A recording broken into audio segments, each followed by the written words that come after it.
Sur l'antenne d'Equidia, Romain, un petit mot sur votre candidature. La dernière fois, c'était vraiment très bien à l'attelage. Est-ce qu'il peut rééditer cette victoire sous la selle? À la base, c'est un cheval monté, donc on va dire que oui. L'autre jour, c'était pas prévu. On voulait vraiment préparer une course montée d'avant, mais bon, dans le coup, on a passé les gains. Aujourd'hui, s'il répète, il a une bonne chance. Ouais. C'est surtout en plus qu'il est extrêmement bien engagé à la limite du recul. Vous allez certainement bénéficier justement de cette avance de 25 mètres. Oui, en plus de ça, le cheval à battre, je pense qu'il a 25 mètres, celui à Damien. Là. Après, il a besoin de personne, lui. S'il part au trot, il a besoin de personne après. Bon, alors justement, j'ai eu Damien Lézis au micro et il m'a dit bon, normalement j'ai une chance, mais je me méfie beaucoup du cheval à Romain Lecrebs qui s'élance en tête. Il m'a dit s'il part bien et qu'il fait du train, je vais peut-être avoir du mal à le récupérer. C'est ça, il a tout dit. Donc en fait, tête et corde, vous allez rouler pour pas qu'il revienne. Qu'on parte au trot déjà. C'est le point faible apparemment, c'est le départ. Une fois qu'il est parti, normalement, après il enroule, c'est un tracteur, il a besoin de personne. Donc s'il part bien, vous allez prendre la tête, vous allez essayer de rouler, imprimer votre train. Oh oui, il aime bien être comme ça.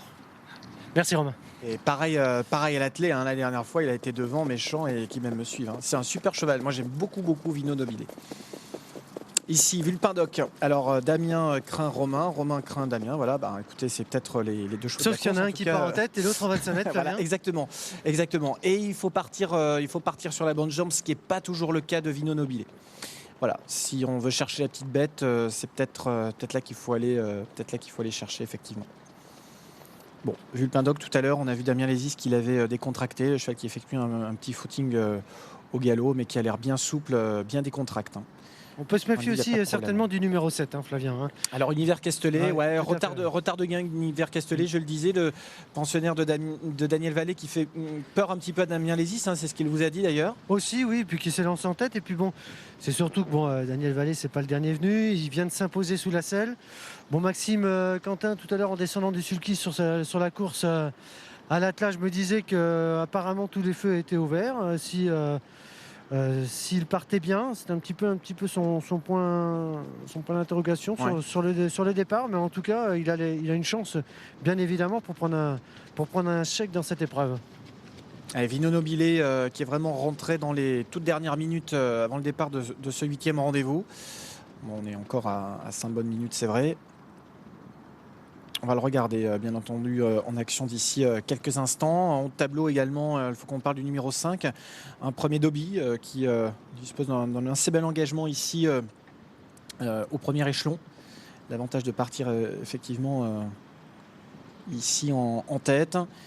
L'avantage aussi d'avoir un concurrent qui va sans doute imprimer un rythme très vite en partant Nobilé. Et ça va vraiment servir les affaires d'un premier Dobby, je pense. Ça, c'est sûr que si Romain Lecrebs arrive à bien partir, sans qu'on mette d'incartade, il va se mettre en tête et puis il va rouler, ça c'est certain. Bon, après, ça peut faire le jeu aussi de Vulpindoc, parce que pareil, vous partez devant, vous roulez, ça fait le jeu des autres aussi, surtout des chevaux des 25 mètres. Bon, mais on sait que le pensionnaire de Romain Lecrebs, c'est un vieux cuir déjà. C'est un tracteur, comme il dit, il est très dur à l'effort, donc il faut juste qu'il se méfie du départ pour pouvoir après faire ce qu'il veut en compétition et mener tâche à bien certainement. Un cheval qui d'ailleurs ce Vino Nobile, il y a 1 ou 2 saisons de cela, avait trotté 16 effractions montées, donc c'est très bien ce qu'il avait fait notamment sur la piste de Caen. Ici Vanador, le numéro 3. Vanador qui va faire écurie avec le numéro 8, Indiam Sfedo. Écurie proposée à la cote de 20 €. C'est toujours assez serré au niveau de la cote entre le 12 et le 13. Bon, ici on n'est pas forcément très démonstratif avec Vanador. On a également au 25 mètres un beau jour, il faut en dire un mot évidemment de ce numéro 15 qui certes va effectuer une rentrée, mais lors de sa dernière sortie le 2 septembre dernier, ça s'était soldé par une victoire sur le pied de 16,5 en étant déféré des 4 pieds. Tino Aguirre qui lui est associé, c'est son entraînement et également sa casaque. Ce numéro 15, un bon jour, c'est vraiment un gros modèle de régularité dans la discipline du monté. Trotter 16,5 d'FD4 à Feur, c'est pas mal du tout, c'est bien. Voilà, bon, aujourd'hui il a effectué son retour puisqu'on l'a plus vu depuis début septembre en cours ferré, donc on peut imaginer qu'on va courir gentiment. On va pas lui faire mal pour ce retour en compétition, mais il va être quand même à surveiller, à regarder avec beaucoup d'intérêt parce qu'il va sans doute avoir des petits engagements assez favorables. Ici on a le numéro 1, c'est Urbain du Noyer qui est assez abandonné. On a également une prise sur le numéro 11, Vézac du Hoffi, l'entraînement de Jean-Philippe Duché. Alors c'est vrai que c'est pas mal de bonnes choses à l'attelage pour Vézac du Hoffi, ici le numéro 11, qui bénéficie d'un bon engagement en première ligne. Vézac de Jean-Philippe Duché, disais-je. 9 contre 1. Touron. Faut faire attention quand même au départ avec ce numéro 11, parce que parfois il n'est pas complètement très sûr au départ. Donc il faut être vraiment très vigilant, et ça sera quand même également une rentrée, grosse rentrée, puisqu'on n'a plus vu depuis le 6 juillet dernier. Et là encore, en cours ferré avec ce concurrent. Ouais, c'est juste à regarder en tout cas. Une reprise de contact, évidemment. complètement. Reprise de contact, bon, on ne défère pas. Oui, bon, ce sont des débuts sous la selle aussi d'ailleurs. On essaye en tout cas, on regarde courir. C'est sûr que c'est pas une première chance. Non, mais il y a un petit peu d'argent. Il y a un petit peu d'argent. Qui me disait que voilà, mais c'est normal que ça soit joué par rapport à ses performances à la clé. Maintenant, étant donné qu'on n'a pas déféré, c'est une course de rentrée. On va en tout cas, on tente de courir cette course. Prendre peut-être une allocation, mais c'est pas a priori une première chance. À regarder courir donc ce Vézac du Hoffi. Et on va se regrouper dans quelques instants. Il reste encore une bonne minute avant le départ de cette 8e épreuve. Ucarla ici, avec un petit point d'enraînement. Ucarla qui a déféré les 4 pieds également, qui a montré pas mal de qualité, mais sur des pistes en herbe. Il y a quand même une cote de méfiance concernant Ucarla. Petite jument, pas forcément très grande, pas forcément un modèle très imposant.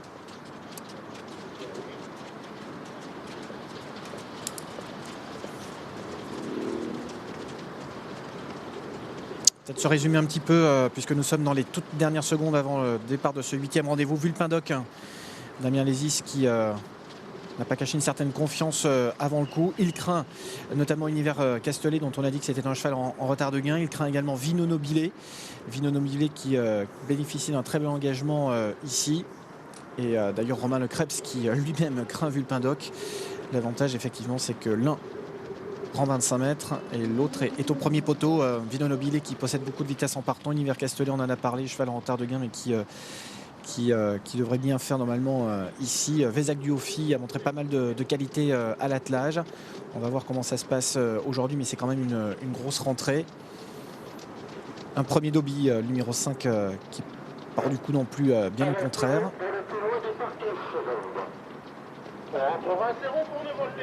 Allez, on va volter, vous l'avez entendu, dans quelques instants. On va regarder tout cela avec beaucoup d'attention.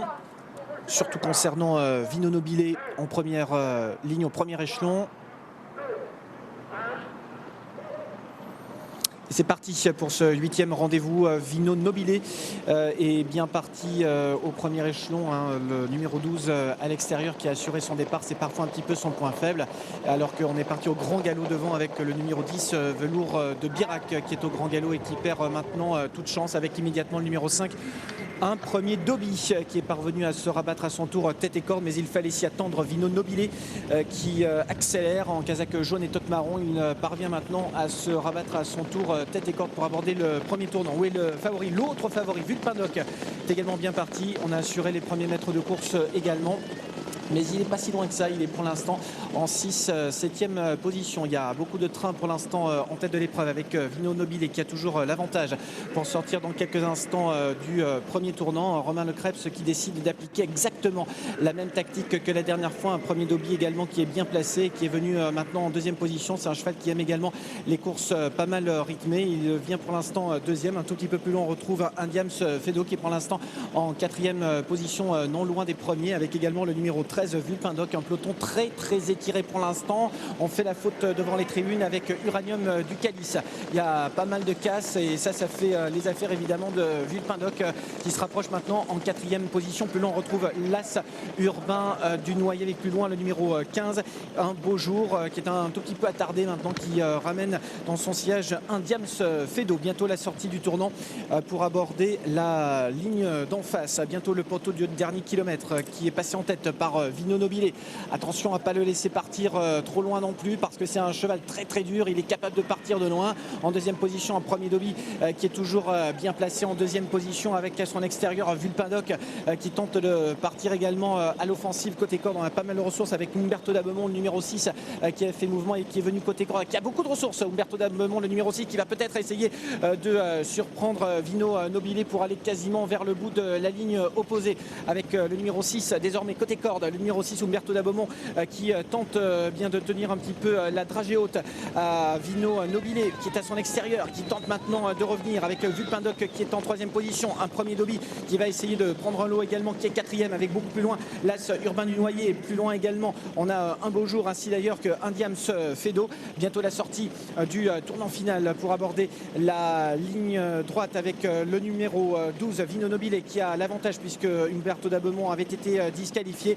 L'avantage pour Vino Nobile qui a toujours le meilleur, qui file au poteau à 200 mètres de l'arrivée. En 2e position de la numéro 13 Vulpindoc qui va tenter le bien finir, qui va tenter d'aller chercher, mais ça risque d'être un tout petit peu dur. L'avantage toujours pour le numéro 12 Vino Nobile qui va le faire de bout en bout. Vino Nobile, le 12 qui s'impose ici sans coup fait rire d'ailleurs. La 2e place pour le numéro 13 Vulpindoc, la 3e place pour le numéro 5 Hop Premier David, le 9 Ucarla ensuite devant l'As Urbain du Noyer.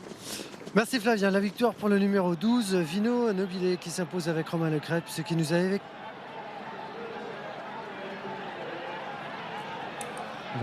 Enquête à l'arrivée de cette épreuve. Donc la victoire pour le numéro 12, la 2e place pour le numéro 13, la 3e place pour le numéro 5, la 4e place pour le numéro 9. Vient ensuite l'As, Flavien.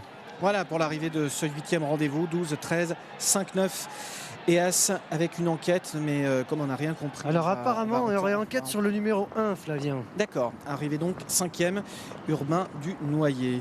Vino Nobile qui le fait vraiment très très bien. Alors effectivement Umberto Dabemont qui venait côté corde mais qui avait été disqualifié. Je m'en excuse d'ailleurs, j'avais pas vu le synthé. Et Vino Nobile qui l'a fait exactement comme la dernière fois de bout en bout. C'est un drôle de petit cheval quand même. Romain Lecrêpe s'était confiant, il avait l'avantage de partir devant. La 2e place Vulpindoc qui a jamais pu aller le chercher finalement, qui se contente de la 2e place. Il y avait 25 mètres entre les deux et j'ai presque envie de dire on les retrouve d'ailleurs quasiment même un peu plus au passage du poteau. Voilà pour l'arrivée de ce 8e rendez-vous. Il nous reste une course, Olivier, ici à Toulouse. Merci beaucoup. Eh bien, écoutez, de toute manière, on tiendra les téléspectateurs informés de l'évolution de cette arrivée, puisqu'il y a enquête notamment sur les allures du numéro 1. Arrivée 5e, arrivée donc provisoire. Et à tout à l'heure pour la dernière, le prix des géraniums réservés aux drivers amateurs. Il reste encore 2 compétitions sur l'hippodrome de Santiago. Sébastien Després, toujours à mes côtés pour parler cette fois-ci de la 7e, disputée là encore sur la courte distance de 1000 mètres. Un nouvel handicap, Sébastien, nous sommes à 7-8 minutes a priori du départ de cette épreuve. On a pris quelques minutes de retard depuis le début. Et alors là, la solution semble difficile. Parce que non seulement l'épreuve est très ouverte, un lot très homogène, et puis en plus, il y a énormément de partants. Oui, effectivement, 15, un non partant, le numéro 14, Toba, et des petites valeurs, indice de 9 à 5 pour cette 7e course, avec le numéro 4, Monte Tupida, qui reste sur une 3e place et qui monte de catégorie. On a ensuite le numéro 7, Viene Elmi Ayuda, qui est joué, et qui reste sur des petites places, 6e, 5e pour ses 3 dernières performances. S. Magayanica, le numéro 8, c'était bien lors de sa dernière sortie.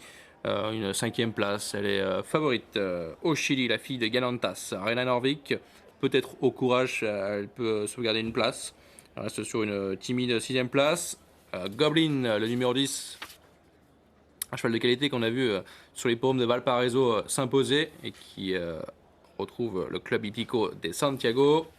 Piazza di Napoli, qu'on connaît également bien, qui reste sur 2 échecs, qui descend, elle, de catégorie avec Andrés Ulloa. On termine avec Miss of War, le numéro 15, et un extrême outsider au Chili, le numéro 16, El Oli. Alors, très très bien, merci beaucoup pour la présentation des partants de cette 7e course. On va essayer d'y voir un petit peu clair. Sébastien, on va tout de suite peut-être reprendre la température avec les favoris de la presse. Oui, Essayer de voir si... il y aura une tendance se dessine. Oui. ouais, s'il y a vraiment un concurrent qui est détaché plus qu'un autre. A priori, on ne le pense pas. Bon, en tout cas, il y a Carolina Andrea qui porte le numéro 11, qui a été cité 2 fois et 2 fois en premier. Ouais. C'est quand même pas rien. Et puis Goblin, ensuite le numéro 10 devant Piazza di Napoli. Effectivement, 11, 10 et 12. Ensuite le 7 et le 8 qui est favori.